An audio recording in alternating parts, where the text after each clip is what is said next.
ഒരുപാട് തിരക്കുകൾക്കിടയിൽ വീട് മറന്നു, അമ്മയെ മറന്നു. പട്ടടയിൽ കൊള്ളിവെക്കാൻ അതിനെന്തേ ഉണ്ടായില്ല. അവള് പുറത്തോളം. എന്തിനാ പക്ഷെ ആശുപത്രി തല്ലിപ്പൊളിക്കാൻ പോയേ? അതുകൊണ്ട് എന്താ കാര്യം? തിരിച്ചു വരുവോ പോയവര്? എന്താ നീ അങ്ങനെ കാട്ടിയേ?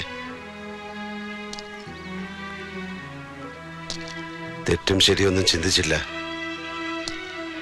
അങ്ങനെ തോന്നി ചെയ്തു. എന്തിന്? അവന്റെ അച്ഛന്റെ പേര് മംഗലശ്ശേരി നീലകണ്ഠൻ ആയതുകൊണ്ട് പോയിക്കോ.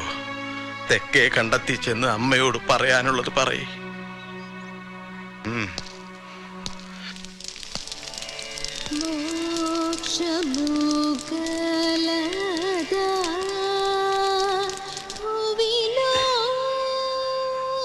പോയ നാളുകളുടെ ചുടലപ്പറമ്പിലെ പാഴ്ചെടിയായി ഞാൻ മാത്രം ബാക്കി. എന്നാടോ മരണം എന്നോട് ദയ കാണിക്കുന്നത്?